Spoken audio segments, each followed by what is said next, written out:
Hola. Buenas tardes, profesora. Buenas tardes, profesora. ¿Cómo están?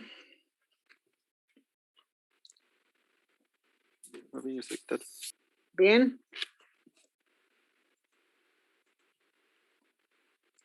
Ok, bueno.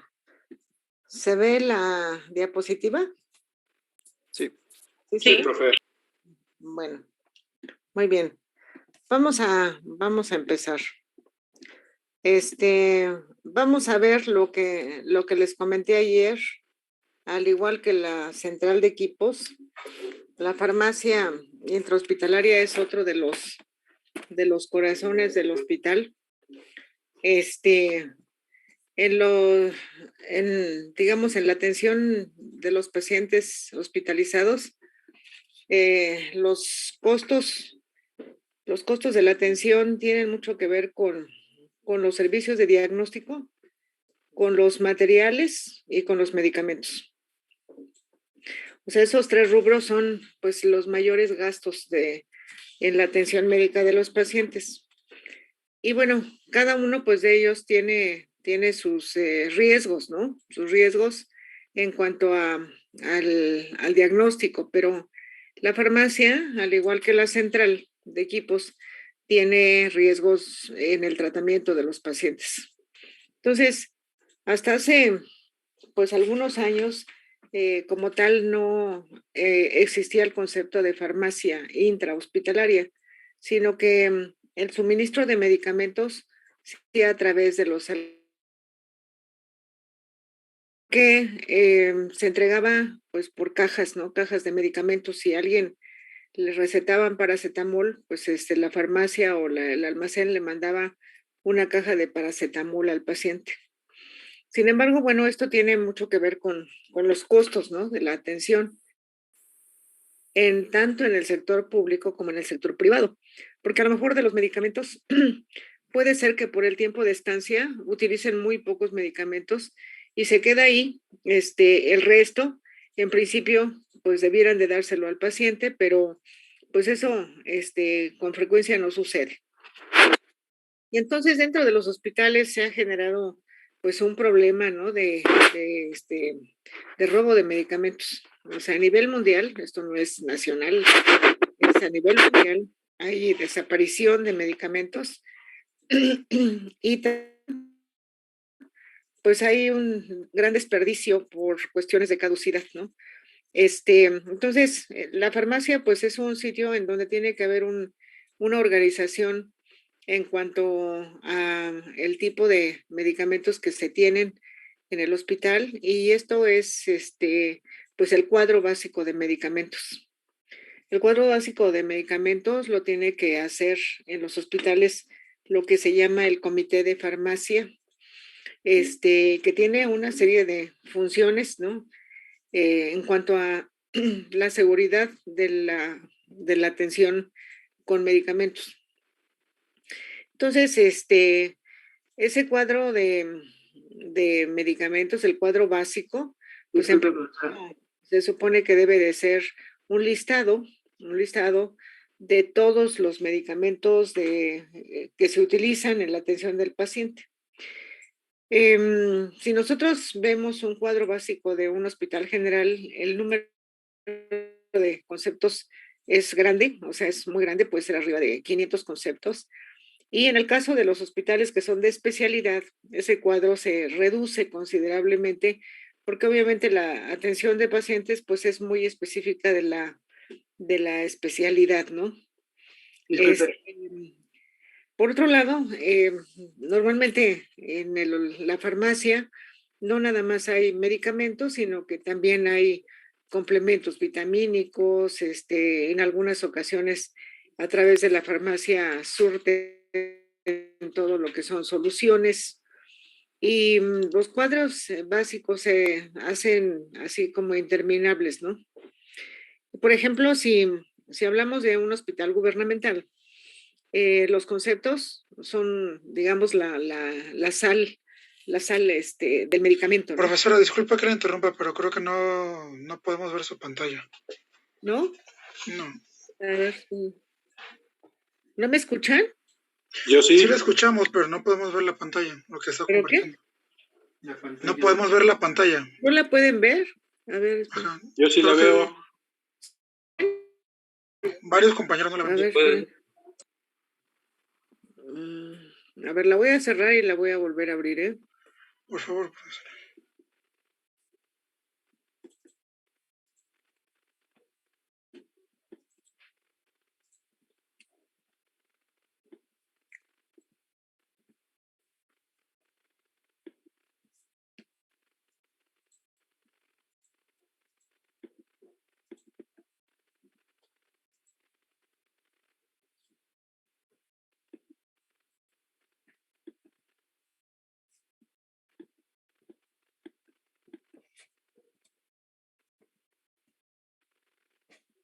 A ver.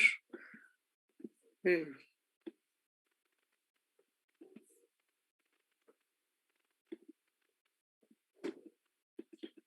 El audífono lo tiene conectado a al otro. Está en la computadora. computadora. Ay. A ver, ¿ya la ven? Ya, profesora. Muchas ¿Ya? gracias. Ok, bueno. Entonces les decía que que la base pues el funcionamiento de la farmacia es a través del cuadro básico de medicamentos. Y en los hospitales gubernamentales normalmente se maneja a través del nombre de la sal activa del medicamento, ¿no? Por ejemplo, la aspirina es un nombre comercial de Bayer. Sin embargo, la sal es el ácido acetil salicílico. Ujú. Cuando liberaron las patentes, o sea, anteriormente las patentes no estaban liberadas y permanentemente tenían pero hubo toda una política a nivel internacional sobre la liberación de patentes y me parece que a los laboratorios que generan el medicamento les dan algo así como 10 años para el uso, digamos, del medicamento de manera exclusiva. Después de eso tienen que liberar la patente y entonces los laboratorios que se dedican a hacer los genéricos intercambiables, que son la misma sal, la misma dosis, en fin, la misma efectividad y que tienen que pasar por una serie de pruebas de farmacocinética y farmacodinámica para decir, ok, si el ácido acetil salicílico tiene la misma efectividad que la aspirina. Entonces, los hospitales de gobierno generalmente utilizan el nombre de la sal, ¿no? Eh, no el nombre comercial. En los hospitales privados, generalmente tienen el nombre comercial y el nombre de la sal. ¿Por qué? Bueno, porque los pacientes pues quieren saber qué medicamento les están dando, ¿no? Entonces, por otro lado, a nivel de hospitales, actualmente la entrega de medicamentos no se hace por cajas, ¿no? No todos, pero la mayoría ya empiezan a hacerse por pastilla. Uh-huh. Esto tiene varias implicaciones. Una, pues es que se cobren únicamente las pastillas que se va a utilizar con el paciente y en el caso de los gubernamentales, pues que se optimice también el medicamento, ¿no? Uh-huh. Entonces, el surtimiento generalmente se hace cada 24 horas o cada 12 horas, dependiendo de cómo esté la logística, pues, dentro del hospital. Entonces, bueno, se presentan, pues, una serie de situaciones que actualmente ya hay normas para el manejo de la farmacia hospitalaria. Y tres puntos importantes son, o el punto más importante, pero tiene tres conceptos que hay que cubrir. El objetivo es la dispensación segura de medicamentos, ¿no? Esto quiere decir que si el paciente recibe un medicamento, pues ese medicamento tiene que ser el que está prescrito por el médico en la dosis, en el horario, en la forma de administración, que sea correcto, ¿no? Y para eso, bueno, pues hay tres puntos que hay que cubrir. Uno es la identificación del medicamento en dosis unitaria, esto es pastilla por pastilla o ampolleta por ampolleta. La otra es que haya una transportación segura. Aquí los que de alguna manera han estado cerca de los hospitales, pues a veces se ve que las enfermeras van a la farmacia, llevan un carrito X y reciben los medicamentos de todos sus pacientes, ¿no? Las enfermeras generalmente tienen a su cargo un número de pacientes, ¿no? En teoría, el número de pacientes que debiera de tener una enfermera son 6, pero pues lo que vemos en los hospitales es que el personal de enfermería cada vez es más escaso y a veces la enfermera tiene 10 pacientes, ¿no? Y si es en la tarde, pues les dejan más pacientes y si es en la noche todavía tienen más pacientes, ¿no? Entonces la enfermera todavía tiene que acudir a la farmacia, llevar su receta, recibir los medicamentos, después organizarlos y dispensarlos al paciente según la indicación médica. Entonces tienen una serie de funciones que pues sí es complicado porque la enfermera no nada más da medicamentos, sino que también hace curaciones, también apoya en procedimientos al médico, tiene que dar una atención integral al paciente, en fin. Entonces, a raíz de todo esto, pues lo que se ve es que eventualmente puede haber errores, ¿no? Errores que pongan en riesgo al paciente. Entonces, para empezar, cuando nosotros vemos, ¿no? La cantidad de medicamentos, pues son múltiples, ¿no? Son un sinfín de medicamentos los que se manejan en los hospitales. Y bueno, la mayoría actualmente, pues vienen así en blister, ¿no? Vienen con blister y eventualmente, pues se tienen que cortar para dar al paciente una o las pastillas que tenga que dársele. Y en el momento de cortar el blister, generalmente se pierde parte de la información que lo identifica. ¿Cuál es la información? Pues la información es el nombre, la dosis de cada pastilla, la fecha de caducidad, y a veces la vía de administración, ¿no? Por ejemplo, en ampolletas, pues podemos tener ampolletas de uso intravenoso, uso intramuscular, y no es lo mismo una cosa que la otra, ¿no? Por ejemplo, si fueran gotas, pues también tenemos gotas oftálmicas, tenemos gotas por vía oral, tenemos gotas para los oídos. Entonces, siempre hay posibilidades de riesgo. En México se supone que el medicamento, así como lo vemos aquí a granel, no está autorizado, ¿no? No, la norma dice que los medicamentos deben venir en blister, ¿no? De tal forma que con eso se garantice que pues no tenga una alteración, ¿no? Por el manejo inadecuado, ¿no? O porque haya medicamentos que no se deban de juntar unos con los otros, ¿no? Entonces, bueno, ciertamente la mayor parte de los medicamentos vienen en blister, pero cada vez está habiendo más medicamentos que vienen, por ejemplo, en frascos y vienen 20 cápsulas o 20 pastillas o en fin, ¿no? Entonces, ¿cómo manejar estos medicamentos sin riesgo? Sin riesgo de que demos un medicamento por otro. Entonces, los errores de medicación, pues uno es el punto de la identificación, el otro es que no se sepa cuál es la dosis. Por ejemplo, pues si hablamos de un paracetamol, pues hay de 500 miligramos, hay de 650, hay de 750, hay de 1 gramo, ¿no? Son diferentes las dosis. Entonces, que se pueda dar un medicamento ya sea de más o de menos, pues le afecta al paciente. La otra es que la caducidad esté dentro de las fechas, antes de las fechas de caducidad y que no por descuido pues se den medicamentos que ya están vencidos y que obviamente pues la efectividad no va a ser la misma, ¿de acuerdo?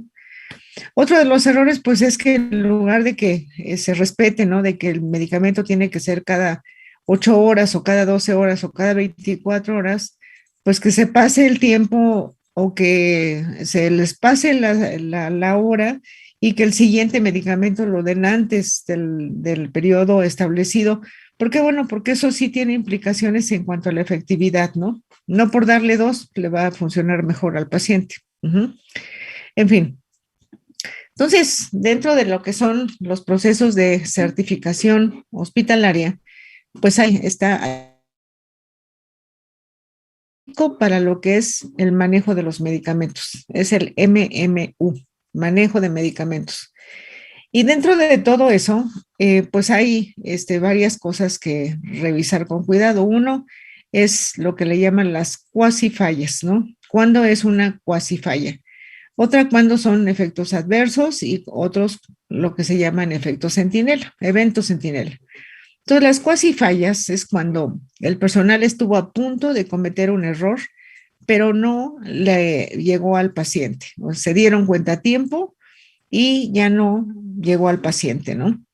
Aquí, como en muchas cosas en la medicina, pues el objetivo es poder identificar en qué momento puede haber un error, ¿no? Y esto se tiene que registrar, ¿no? Pues nosotros en México eh, no hay una cultura, no hay una cultura del reporte de casos en donde pueda haber un error, ¿no? Entonces, por decir algo, bueno, la enfermera se da cuenta de que en lugar de darle una aspirina, le iba a dar un antihipertensivo, ¿no? Al paciente, pero se da cuenta a tiempo. Y hay una razón de por qué hubo esa equivocación. Bueno, eso es lo que se tiene que reportar y decir, a ver, estuve a punto de darle el antihipertensivo y yo le debía haber dado un analgésico, ¿no? Y entonces reportarlo y determinar por qué razón se iba a cometer ese error. ¿Para qué se hace eso? Para que se analice y para que se vea de qué manera no haya alguien que pueda cometerlo también, ¿no? Entonces, esos son lo que se llaman cuasifallas, ¿no? Puede ser porque llevaba los medicamentos de varios pacientes y por un descuido iba a darle el medicamento de un paciente a otro paciente. Entonces, esto habla de un orden en los medicamentos para evitar justamente los riesgos. Los efectos adversos son cuando el paciente presenta alguna reacción por el medicamento, por la dosificación, o cuando hubo un error por parte del personal y le dan un medicamento que no le correspondía, ¿no? O sea, si a un paciente que no tiene que ver con que tenga hipertensión le dan un antihipertensivo, ¿qué le va a pasar?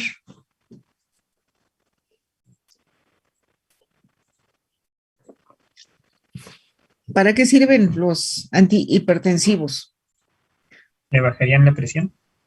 Le baja la presión, ¿no? O sea, un antihipertensivo le baja la presión. Un antiglucémico, pues le va a bajar el azúcar. Pero ¿qué pasa si se lo dan a un paciente que no tiene ninguno de esos problemas? ¿Qué va a pasar? Pues lo van a hipotensar, ¿no? O le van a bajar la glucosa y eso le puede generar complicaciones al paciente, ¿sí? Que puede ser de diferente magnitud, ¿no? Graves o no graves, pero le va a afectar. Entonces, justamente el efecto adverso o a lo mejor ese medicamento le hace alguna reacción adversa, ¿no? Le da a lo mejor sarpullido o se marea o le baja la presión o sea, si ustedes ven la identificación de de los medicamentos, pues ahí tiene una serie de condicionantes, ¿no? Todos los medicamentos, todos tienen posibilidades de tener reacciones adversas, ¿no? Digamos que el laboratorio está obligado a decir, bueno, el medicamento le puede causar mareo. Sucede uno en cada 100,000 pacientes, pero puede suceder, ¿no? ¿Sí? Y entonces, ahí si vemos, bueno, pues hasta los más inocuos pueden generarnos problemas, ¿no? Una aspirina, pues una aspirina nos puede generar, si el paciente tiene un problema de coagulación, pues entonces puede ser que si se corta un dedo o si le están haciendo algún procedimiento, va a sangrar más y eso se vuelve una complicación. Y bueno, tenemos otro nivel, ¿no?, de riesgo, que son los eventos centinela. Los eventos centinela, pues esos son los casos más graves, ¿no? Generalmente cuando se habla de un evento centinela es porque el paciente fallece, ¿sí?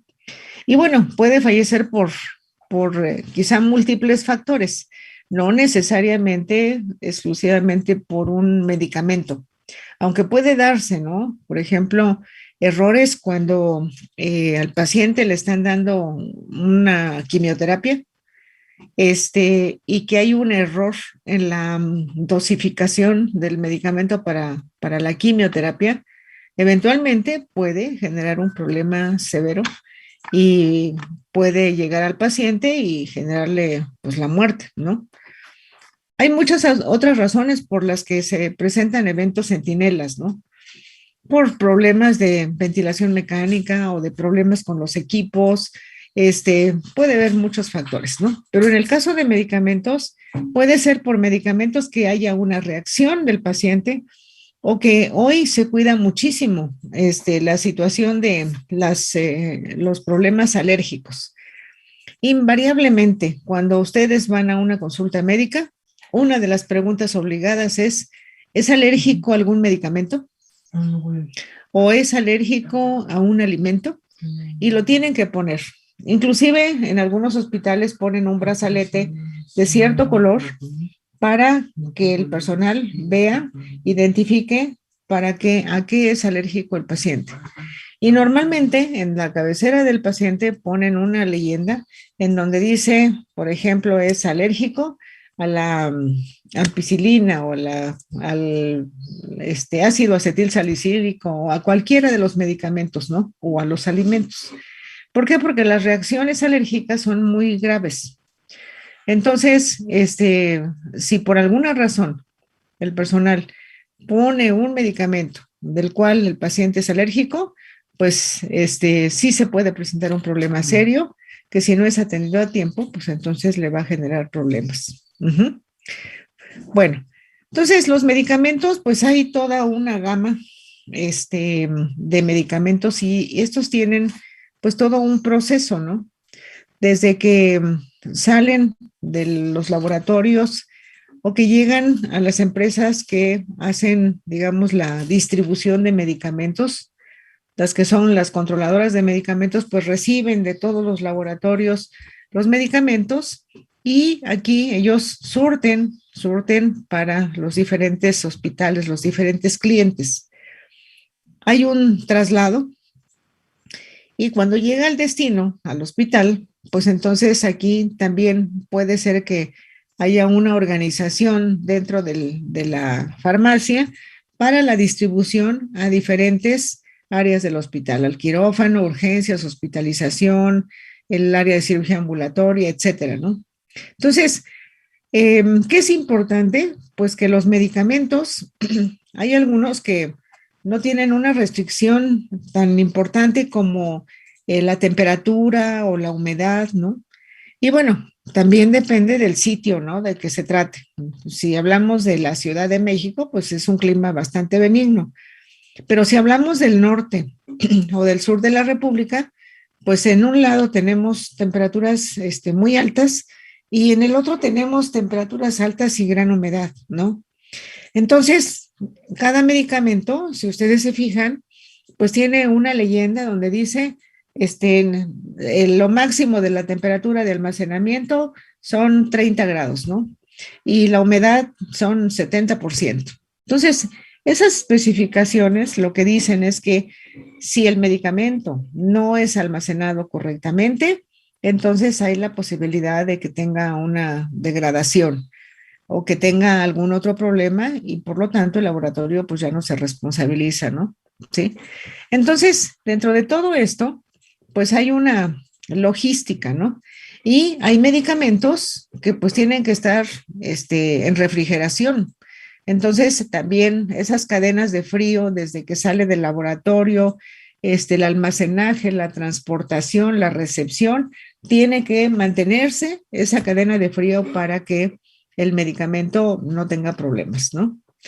Entonces, es complejo, o sea, no son cosas pues tan sencillas, es una cuestión compleja, ¿no? Entonces, uno de los puntos importantes pues es la transportación. Y ya no hablemos de medicamentos que son de importación, que hay medicamentos de importación, pues que tienen que seguirse manteniendo ese control, ¿no? Del medicamento, las temperaturas, las condiciones de transportación para que lleguen correctamente.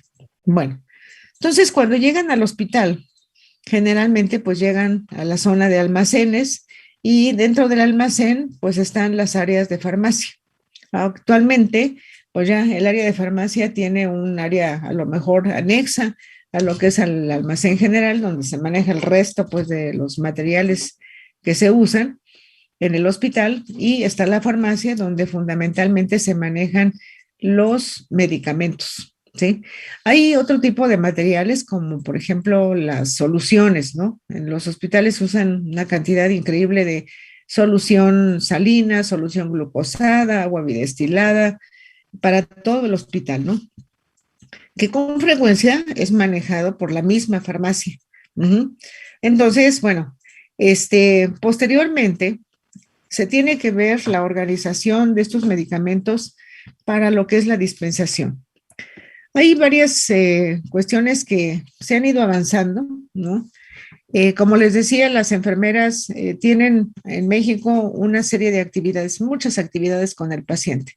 Y una de ellas es justamente el que el médico, pues, hace su visita al paciente, determina qué terapia le va a dar, genera una nota en el expediente de los medicamentos que le deben de poner, si hay modificación de dosis, si hay cambio de medicamentos, si hay que cancelar algunos medicamentos, y entonces esa indicación la tiene en el expediente. Uh-huh. Pero resulta que, pues, quien tiene que hacer el pedido de esos medicamentos, pues no es el doctor, sino que lo hace generalmente enfermería. Entonces, tiene que haber, digamos, una seguridad en cuanto a la solicitud del medicamento a la farmacia. Uh-huh. Y entonces esa solicitud la procesan en los sistemas que tienen ya el expediente electrónico. Normalmente todas las áreas que tienen que ver con la atención del paciente tienen acceso al expediente, ¿no? Entonces, por ejemplo, si un paciente es un paciente nefrópata, o sea, tiene problemas de riñón, porque tenga una diabetes, porque tenga hipertensión, y tienen acceso a la información. Y si de repente le piden un medicamento que de alguna manera se contrapone al tratamiento que ya viene integrado, pues el farmacéutico tiene que corroborar con la enfermera y con el médico si la prescripción está correcta, ¿sí? O por ejemplo, si el paciente está atendiéndose a través de un médico internista, un cardiólogo, si lo operaron y lo está viendo el cirujano, en fin, o sea, en el hospital muchas veces un paciente lo ven diferentes médicos, ¿no? Y esos diferentes médicos pues prescriben cosas de acuerdo a lo que es su competencia en el tratamiento, ¿no? Pero muchas veces, por decir algo, si el paciente tiene dolor, pues a lo mejor ya le mandaron paracetamol por horario, pero a lo mejor llega el cirujano y le dice, doctor, es que yo tengo mucho dolor, y pues a lo mejor le dan un medicamento más fuerte, ¿no? Prescrito, y se dan los casos en donde hay más de 2 analgésicos, ¿no? Entonces, pues no por darle tanto analgésico quiere decir que el paciente va a estar mejor, al contrario, ¿no? Le va a afectar el hígado y va a tener una serie de alteraciones. Entonces, la farmacia, los nuevos conceptos de farmacia tienen que ver con que el responsable de la farmacia debe de ser un farmacéutico clínico. Anteriormente, y a lo mejor ustedes lo han visto en todas las farmacias públicas, o sea, de atención al público, hay un cuadrito que dice responsable sanitario, y ese responsable sanitario es un químico farmacobiólogo, normalmente. Y entonces ese químico farmacobiólogo dice, atiende de 3 a 5, lunes, miércoles y viernes, ¿no? Cuando realmente pues debiera de atender todos los días, ¿no? El farmacéutico. Pero tiene más o menos unos 12 años que empezó una carrera que se llama farmacéutico clínico. Ese farmacéutico clínico tiene un entrenamiento, no nada más en la parte, digamos, la carrera es de química, o sea, químico, pero tiene también una preparación, es un profesional también interdisciplinario, en donde lleva mucho pues de la parte de fisiología, de farmacología, algunas materias de medicina, de tal forma que es un químico que se puede comunicar con el médico, que sabe, tiene la información de los medicamentos y que puede tener un criterio para decir, a ver, si el paciente tiene un problema de riñón y están solicitando este medicamento, este tiene una serie de implicaciones que pueden ocasionar un problema. O le están dando 3 analgésicos, pues no.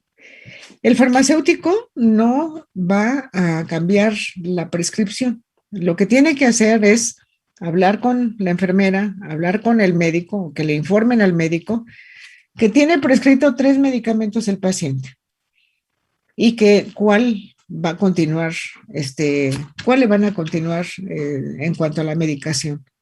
¿Cuál de los 3 le van a dar? Porque los 3 no se deben. O ciertos medicamentos que tienen que decir, pues el paciente tiene esto, pero están prescribiendo. Simplemente decirle, doctor, ¿está de acuerdo en que sí le demos este medicamento? Pues porque los antecedentes que tiene. Y el doctor decidirá, si él dice, sí, quiero que se lo den, se lo van a dar, ¿no? Pero sí tiene que haber esa retroalimentación del farmacéutico, también para que piense el médico, ¿no? O sea, los médicos saben muchísimas cosas, pero tampoco tienen aquí la enciclopedia. Y cada vez hay más medicamentos, más medicamentos. Entonces, estos farmacéuticos deben de ser una manera de apoyo para los médicos tratantes para hacer una buena prescripción en beneficio del paciente. ¿De acuerdo? Entonces, viene la parte de organización interna en la farmacia. Entonces, bueno, se necesita, o sea, como algo indispensable, se manejan 3 tipos de, digamos, 3 formas, pues, de medicamentos, ¿no? Presentaciones. Uno son los líquidos, otros son los sólidos y otros son los inyectables. Generalmente, en los pacientes que llegan al hospital, pues un porcentaje importante, el primer día por lo menos, utilizan inyectables, ¿no? O sea, todo es a través de soluciones. Si el paciente va a ir a cirugía, pues con más razón no hay vía oral, sino que todos son a través de medicamentos inyectables. Posteriormente empiezan a dar medicamentos sólidos, ¿no? O líquidos, jarabes. En los hospitales pediátricos, pues ahí lo que se maneja mucho es la presentación no sólida, sino los jarabes.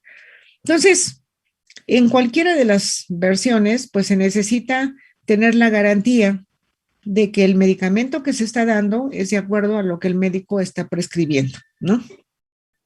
Y para esto pues, han desarrollado diferentes equipamientos, ¿no?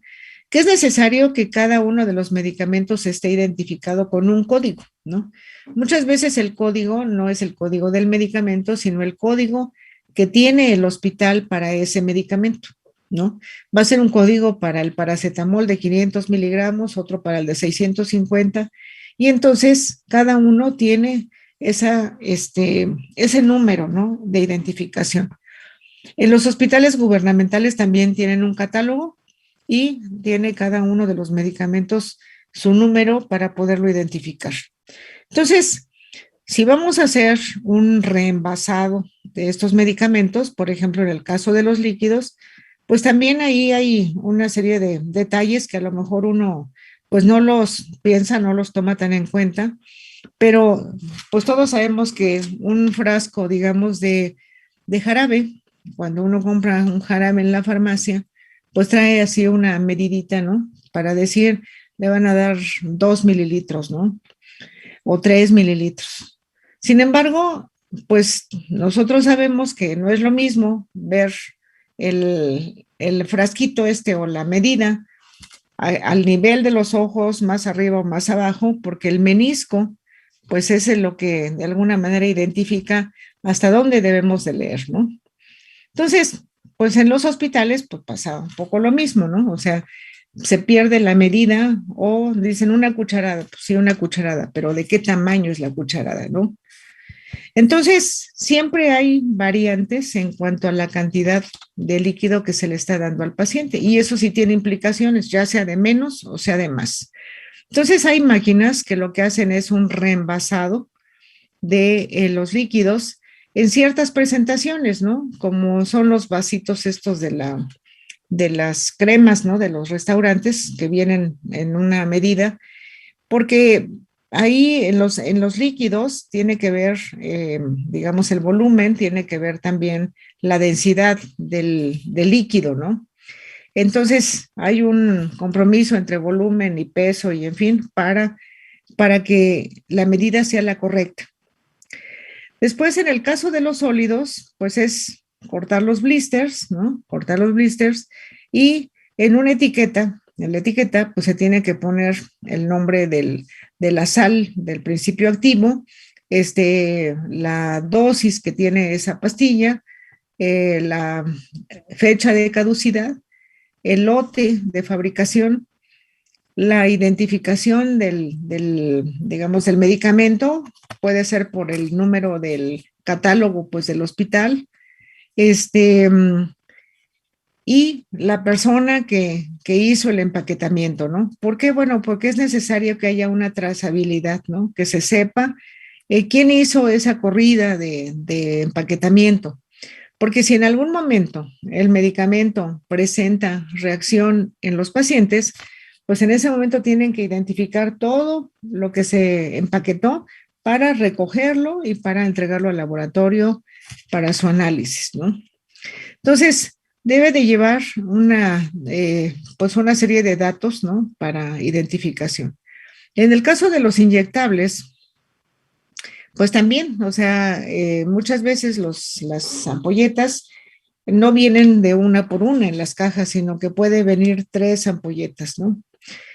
En el caso, por ejemplo, de medicamentos de anestesia que son muy delicados, pues a veces hay medicamentos que son frascos grandes, ¿no? Lo que son los anestésicos, son frascos grandes, 5 o 10 mililitros, y de ahí el médico pues tiene que tomar el volumen que requiere de acuerdo al peso del paciente, en fin, ¿no? Y por norma se dice que, por decir algo, si están usando un frasco de 10 mililitros y ocuparon 7, entonces los otros 3 mililitros se tienen que desechar y tienen que tirarlos estando presente el médico y tiene que haber alguien más de que verifique que esos 3 mililitros se van a desechar, ¿no? Eso no sucede, eso no sucede. A veces se llevan los medicamentos, y los usan pues con otros pacientes, ¿no? Pero lo que sí es importante es que estén bien identificados. Si ustedes han visto, por ejemplo, ampolletas de medicamentos, pues hay unas que son de 1 mililitro, algunas que son un poco más grandes, pero en el cristal, o sea, hay transparentes y hay color ámbar. Cuando son de color ámbar es porque la luz puede alterar, ¿no? La composición del medicamento, por eso tienen el cristal color ámbar para protegerlos. Pero es muy común o es muy fácil que si ustedes tocan una ampolleta, la ampolleta viene etiquetada con una pintura blanca, ¿no? Y si uno tiene las manos mojadas o lo frota un poquito, el nombre se cae. Entonces es un riesgo, ¿no? Porque pues hay medicamentos que tienen que ver con son relajantes musculares, ¿no? Por ejemplo, para anestesia, y que obviamente en el momento que los usa el médico, pues el paciente ya tiene que estar intubado para que lo puedan ventilar. En fin, son medicamentos sumamente delicados.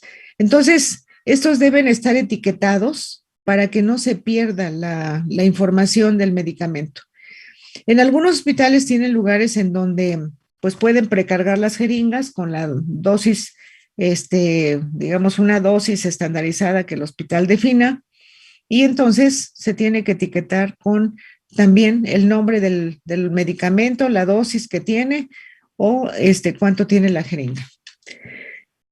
Hay medicamentos que Normalmente la dosis es muy pequeña para los pacientes. Por ejemplo, la insulina, ¿no? La insulina es un medicamento que usan para los pacientes diabéticos y generalmente en el hospital no les dan el medicamento tomado, sino que les ponen insulina, que es más fácil para ellos controlar, ¿no?, la glucemia de los pacientes. Entonces, estos frascos, pues puede ser un frasco que tenga, no sé, 5 mililitros, ¿no?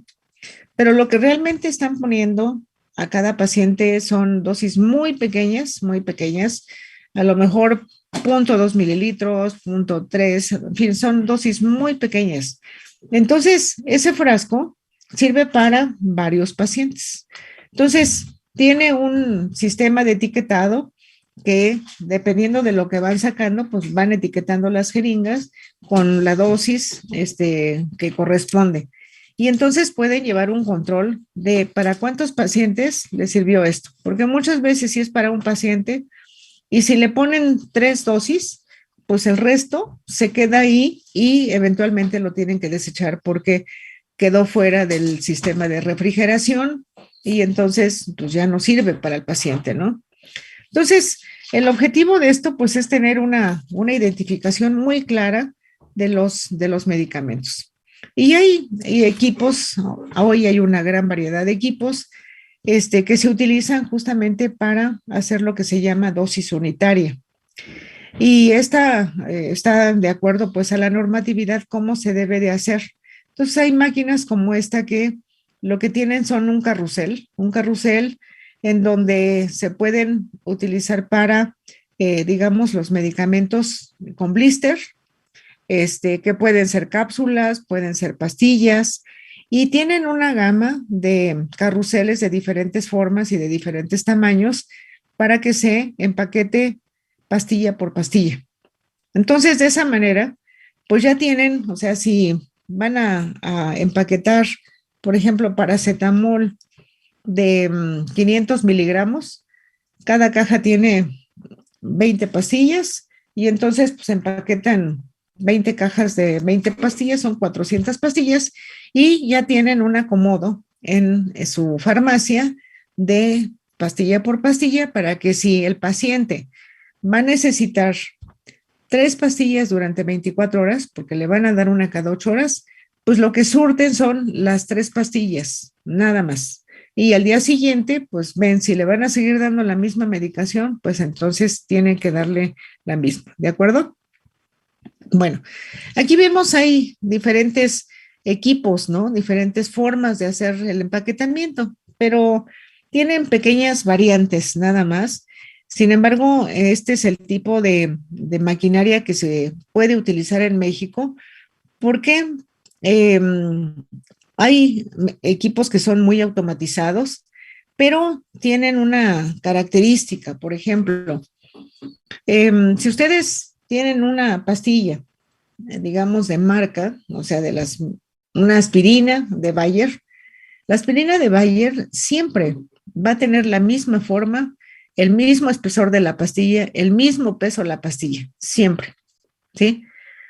Pero si hoy tenemos 10 laboratorios que hacen el ácido acetil salicílico en la presentación de 100 miligramos o 500 miligramos, lo que sea, resulta que el laboratorio 1 lo hace más largo, otro lo hace redondo, otro lo hace más gordito, otro lo hace más planito, y tienen la misma dosificación, pero no hay en México una estandarización para decir, a ver, no. El ácido acetil salicílico de 100 miligramos tiene que ser con estas características. Hasta hoy no hay una estandarización.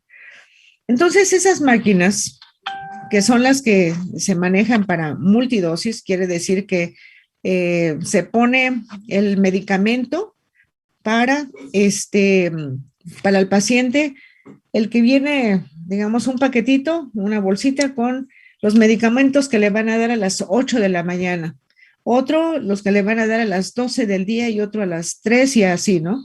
Ajá. Y van en un paquete 2, 3 o los que correspondan.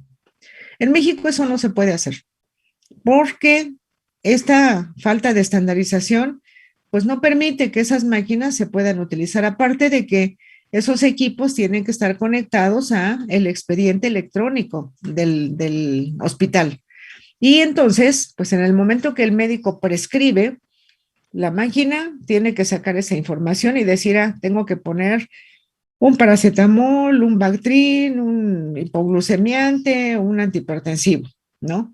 Entonces, en Estados Unidos, ahí sí hay una gran estandarización de medicamentos y aún con ellos, estas máquinas solo pueden empaquetar el 80% de los medicamentos, porque hay algunos que sí tienen variantes, ¿no? Entonces, por esas razones que, pues en México esas máquinas no han funcionado, porque, pues porque si cambian la forma del medicamento, tienen que mandar a las fábricas a hacer la garganta adecuada para el tipo de pastilla. Pero, perdón, si mañana llega el medicamento de otro laboratorio con otra forma, tampoco ya funciona. Entonces, bueno, ¿qué es importante? Habíamos dicho que uno era la codificación de cada medicamento. Otro es la transportación, ¿sí? Que la transportación se haga correctamente, ¿no? Y una de esas formas, pues, es a través de carros transportadores de medicamentos.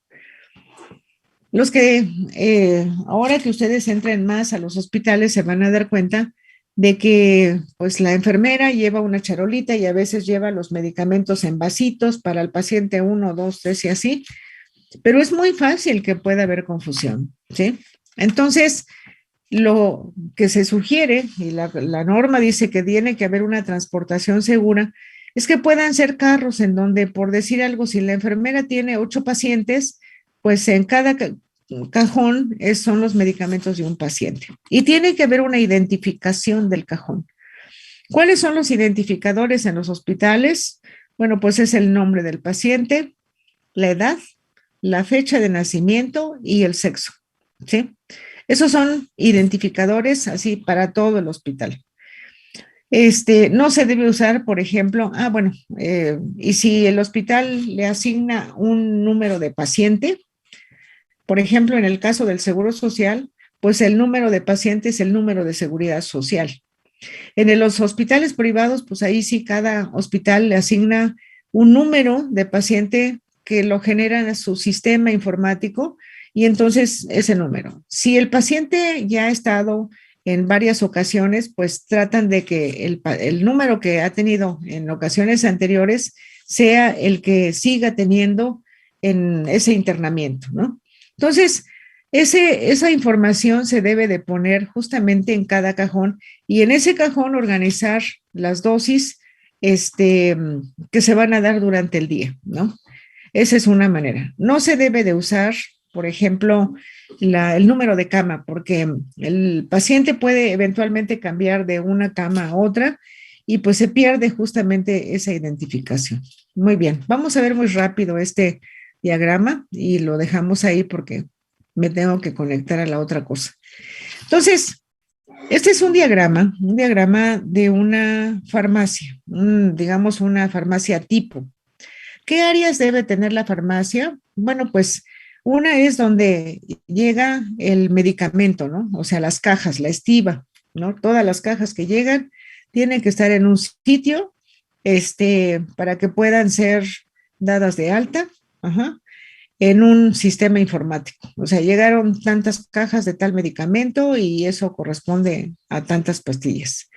Normalmente cuando el hospital ya tiene un sistema por dosis unitaria, pues en lugar de que digan, no, bueno, llegaron, no sé, 100 cajas de paracetamol, pues lo que ponen, ¿no? 100 por 20, ¿no? Son 2,000 pastillas y eso es lo que llega. Llegaron 2,000 pastillas porque ya lo hacen en dosis unitaria para seguir el control en todo el hospital. Entonces, de otra manera, bueno, pues tienen que hacer un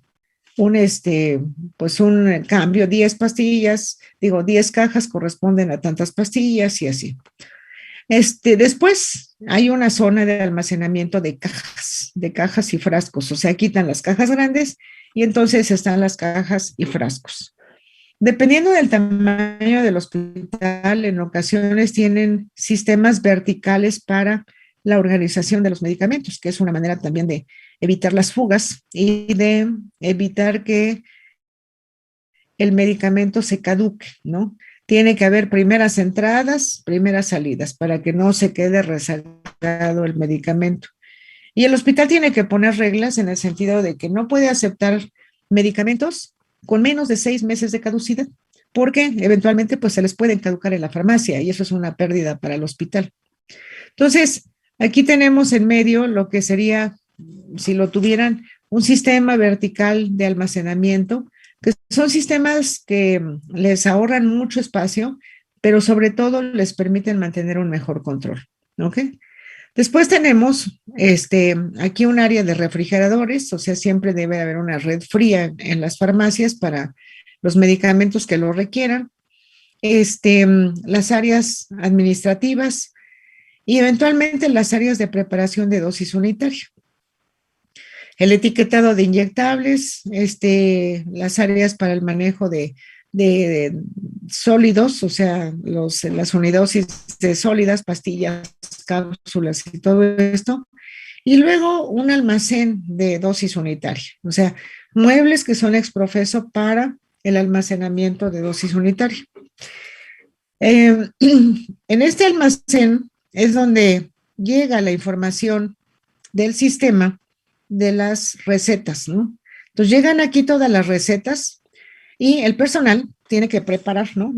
Los cajones con la receta que manda el médico o la enfermera y entonces cargan los cajoncitos con los medicamentos. Entonces, hay hospitales, los gubernamentales, que también tienen que dar medicamentos al paciente externo, que tiene que ir, no sé, periódicamente, un mes, por sus cajas o sus dosis de medicamentos para ¿cómo se llama? Para la glucosa o para la hipertensión. Entonces, muchas veces aquí, si ustedes ven, salen estos carros que son los de distribución para lo que sería la zona del hospital o salen ya cargados acá para la entrega a pacientes externos, ¿no? Entonces, bueno, esto es un croquis, puede ser más pequeño o más grande, otra vez, dependiendo del tamaño del hospital. Entonces, aquí tenemos, por ejemplo, digamos, el almacenamiento de cajas y frascos. De aquí pasa a lo que es la preparación de dosis de sólidos, el etiquetado de las ampolletas. Ya se tiene aquí etiquetado cada uno. Hay sistemas, hay etiquetadoras que tienen una codificación, que es una codificación internacional para todo lo que son medicamentos de anestesia, que son muy delicados. Entonces, estos colores son una codificación internacional y justamente hay impresoras que traen estos rollos de medicamento, ¿cómo se llama? El rollo de impresión y la máquina lo que imprime justamente pues es la información y tiene un recuadro blanco, que no sé si lo alcanzan a ver, en donde ahí el médico tiene que decir, si la ampolleta tenía, por decir algo, 5 mililitros, ahí tiene que decir cuánto uso, 3 mililitros, y eso tiene que coincidir con lo que dice el expediente electrónico, ¿no? Aquí vemos, este es un sistema de almacenamiento vertical, o sea, si lo tienen, pues entonces es un sistema rotatorio, ¿no? Tiene unas charolas y entonces van rotando de manera vertical. Tiene un sistema de cómputo en donde dicen, bueno, quiero Bactrim, ¿no? Y entonces lo solicitan y entonces la máquina automáticamente gira para que aparezca la charola en donde está almacenado el Bactrim. Y de ahí lo toman el número de pastillas que requieran para darlo al paciente. O también, pues depende de los recursos, pues hay cajoneras en donde pueden organizar todo lo que son las unidosis de cada medicamento y luego cargar los carros. Y estos son carros que llegan para distribuir, para recargar a los carros de enfermería, ¿no? Entonces aquí cambia el concepto. O sea, la farmacia es la encargada desde recibir la receta, preparar el medicamento para cada paciente, llevarlo en una transportación segura y entregarlo a la enfermera a su carro de medicamentos, ¿no? Ya no lleva una charolita, sino lleva un carro en donde van los medicamentos por cada paciente. ¿De acuerdo? ¿Tienen dudas? No, profe. ¿No? Bueno, vamos a dejarlo hasta aquí, ya son las 7, me tengo que conectar. Nos vemos entonces el lunes para el examen. Profesora, ¿Mm? ¿el lunes va a haber sesión de Zoom? ¿Mandé? ¿El lunes nos vamos a conectar por Zoom? El lunes nos vemos para el examen, sí. Ok. Gracias. Ok. Muy bien. Bueno, estudienle, que tengan buen fin de semana. Si tienen dudas, por favor, mándenme un correo y yo se las contesto. ¿Ok? Gracias, profe. Gracias. Muchas gracias. Muy bien. Gracias, profesora. Buenas noches. Igualmente, Hasta luego. hasta luego. Hasta luego.